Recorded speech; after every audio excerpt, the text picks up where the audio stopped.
Hello guys.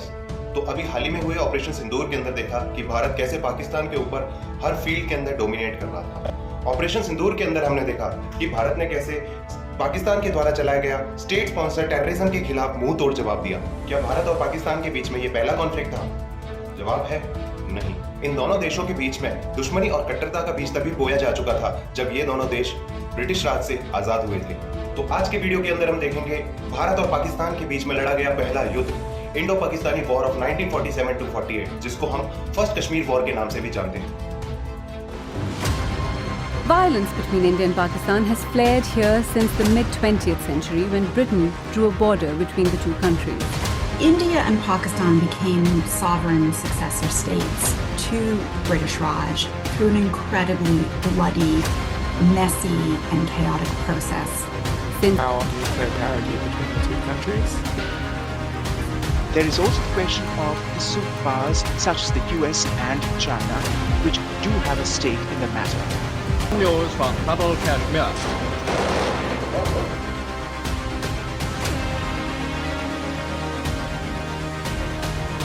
So Kashmir stands in for deep questions of identity for both India and Pakistan. Pakistan has been set up as a homeland for Muslims in 1947. Indian nationalist leaders, on the other hand, saw the Indian nation as having no particularly dominant religion or region or even language in the 20th century, and created a narrative of belonging that was based on unity in diversity.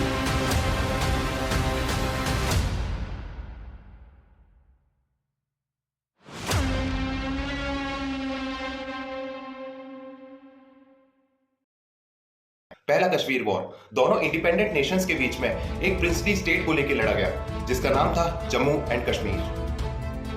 Pakistan ने यह युद्ध आजाद होने के कुछ हफ्तों बाद ही वजीरिस्तान में रहने वाले लश्कर ट्राइबल्स के साथ मिलकर भारत के खिलाफ स्टार्ट कर दिया था, जिसमें वो चाहते थे कि कश्मीर का राजा प्रेशर में आके पाकिस्तान को ज्वाइन कर ले। जम्मू कश्मीर के महाराजा हरि सिंह मुस्लिम सब्जेक्ट्स को लेकर अपराइजिंग फेस कर रहे थे।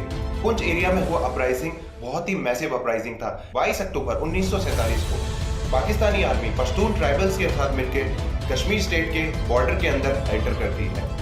स्टार्टिंग में तो वो सिर्फ लैंड कैप्चर कर रहे थे, बट जैसे जैसे आगे बढ़ रहे थे उन्होंने लूट मार भी स्टार्ट कर दी। इस चीज को देखते हुए महाराजा हरि सिंह ने भारत से मदद की पुकार की और इसके रिस्पॉन्स में भारतीय गवर्नमेंट ने महाराजा हरि सिंह को इंस्ट्रूमेंट ऑफ एसेशन भेजा, जिसमें कहा गया था कि हम भारत को तभी हेल्प कर पाएंगे जब कश्मीर उनका हिस्सा बताया जाएगा। शुरुआत में तो ये युद्ध सिर्फ Jammu Kashmir state force tribal areas के अंदर लड़ रही थी, बट सिचुएशन को देखते हुए 26 अक्टूबर 1947 को भारतीय सेना को यहां पर उतारा गया। भारतीय सेना के कश्मीर में एयरलिफ्ट होते ही ये वॉर दो देशों के बीच का वॉर हो गया। इंडियन आर्मी सोर्सेज के हिसाब से पाकिस्तान ने इस ऑपरेशन का नाम रखा था operation Gulmarg.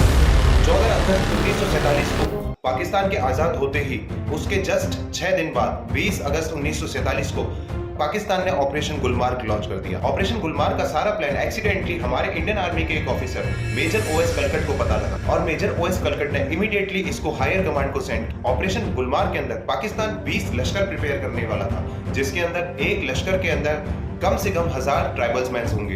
In tribal men's के ब्रिगेड का हेडक्वार्टर बन्नू, वाना, पेशावर, कोहाट ऐसी जगहों पे सिचुएटेड। इन लश्कर्स का ये काम था कि ये कश्मीर की पॉपुलेशन के अंदर मिलके अपने ही राजा के खिलाफ विद्रोह छेड़ने के लिए अपनी ही पॉपुलेशन को मोटिवेट करें। मगर देखते ही देखते इन लश्करों ने सीधा हमला बोलना स्टार्ट कर दिया, जिसमें से 10 लश्कर मुजफ्फराबाद को पार करके कश्मीर वैली पे हमला करने वाले थे और बाकी के 10 लश्कर पूंछ, रावलकोट से इन्हीं 10 लश्करों के साथ मिलके जम्मू की तरफ बढ़ने वाले थे और प्लान के हिसाब से ऐसा ही हुआ। 22 अक्टूबर 1947 को 4000 ट्राइबल मैन के साथ मुरीद खशकर ने कश्मीर के अंदर मुजफ्फराबाद एरिया के अंदर हमला कर दिया, जिससे कैपिटल सिटी के लिए रास्ता खुल चुका था और पीछे से पाकिस्तानी आर्मी इन ट्राइबल्स को लॉजिस्टिक सपोर्ट्स प्रोवाइड कर रही। जैसे ही इंस्ट्रूमेंट ऑफ एक्सेशन के अंदर साइन हुआ और कश्मीर को भारत का पार्ट डिक्लेयर कर दिया गया, उसके बाद एंट्री होती है इस जंग के अंदर भारतीय सेना की। लेफ्टिनेंट जनरल दीवान रंजीत राय के अंडर भारतीय सेना अपने ट्रूप्स और इक्विपमेंट्स को इधर एयरलिफ्ट करती है। उसके बाद में खुर्शीद अनवर और उसके साथ 1000 ट्राइबल मैंस आगे बढ़े और 3 नवंबर को वो लोग बदगाम पहुंचते हैं। बदगाम श्रीनगर एयरफील्ड के लिए बहुत ही स्ट्रेटेजिक पॉइंट है, क्योंकि वहां से श्रीनगर एयरफील्ड एक इजी टारगेट हो जाता है। और जैसे ही श्रीनगर एयरफील्ड बंद होता है, वहां से भारतीय सेना की लॉजिस्टिक सप्लाई सारी चेन बंद हो जाती है। इतनी मुश्किल होने के बाद भी हमारी भारतीय सेना श्रीनगर एयरफील्ड और कैपिटल सिटी को प्रोटेक्ट करने में कैपेबल रहती है। हारे हुए ट्राइबल्स को खदेड़ते हुए भारतीय सेना बारामूला और उरी सेक्टर तक खदेड़ देती है। फिर पूरे एक साल तक कोटली, मीरपुर, जांगीर, नौशेरा, पुरी ऐसे सेक्टर्स के अंदर भारत और पाकिस्तान के ट्रूप्स के बीच में लड़ाइयां चलती हैं। भारतीय सेना इन ट्राइबल्स को कई जगह से पीछे खदेड़ देती है, जैसे लद्दाख के रीजन में जोजिला पास के पास, पुंछ के एरिया के अंदर पुंछ के पीछे, उरी सेक्टर के अंदर उरी से बाहर, मुजफ्फराबाद के अंदर पीछे खदेड़ा जाता है, गिलगिट के अंदर पीछे खदेड़ा जाता है। 1 जनवरी 1949 को रात को 11:45 पर इस जंग के बीच में एंट्री होती है यूनाइटेड नेशंस की, और यूनाइटेड नेशन के द्वारा कहे जाने पर होता है cease fire. United Nations commission के हिसाब से, यूनाइटेड नेशन के हिसाब से पाकिस्तान को अपनी सारी फोर्सेस को पीछे लेना पड़ेगा और भारत के पास अधिकार था कि वो अपनी कुछ फोर्स जम्मू कश्मीर के अंदर रख सकता है। और 5 जनवरी से यह सीज फायर लागू हो जाता है। इस युद्ध के अंदर 1100 से लेके 1500 इंडियन सोल्जर्स मारे गए, 3100 से लेके 3500 इंडियन सोल्जर्स घायल हुए। Total 1990 Jammu Kashmir state force के सैनिक मारे गए। पाकिस्तान की तरफ की बात करें तो टोटल 1000 पाकिस्तानी सैनिक मारा गया था।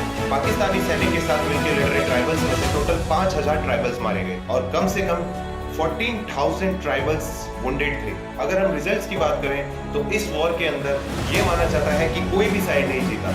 मगर डोमिनेटिंग फैक्टर की बात करें तो यस, स्टार्टिंग में पाकिस्तान जीत रहा था, लेकिन इंडिया की एंट्री होते ही इंडिया डोमिनेट करने लगा। इसकी वजह से इस वॉर के अंदर इंडिया की जीत मानी जाती है। जुलाई 1949 के अंदर इंडिया और पाकिस्तान ने कराची एग्रीमेंट साइन किया, जिसके अंदर यूनाइटेड नेशन सिक्योरिटी काउंसिल के द्वारा यूएन ने अपने United nation military observer group को यहाँ पर भेजा, जो कि यहाँ पर सीज फायर को चेक करेगी। मगर इन दो देश की कट्टरता ये नहीं थी।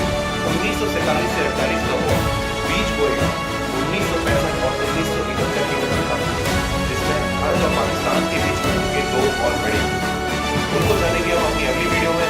अगर आपको ये वीडियो अच्छी लगी तो please like, share, subscribe and ज्यादा से ज्यादा शेयर करें एंड ज्यादा से ज्यादा लोगों के पास ये कंटेंट भेजें ताकि वो भी इस कंटेंट का लुत्फ उठा पाए। Thank you. I am Vivek.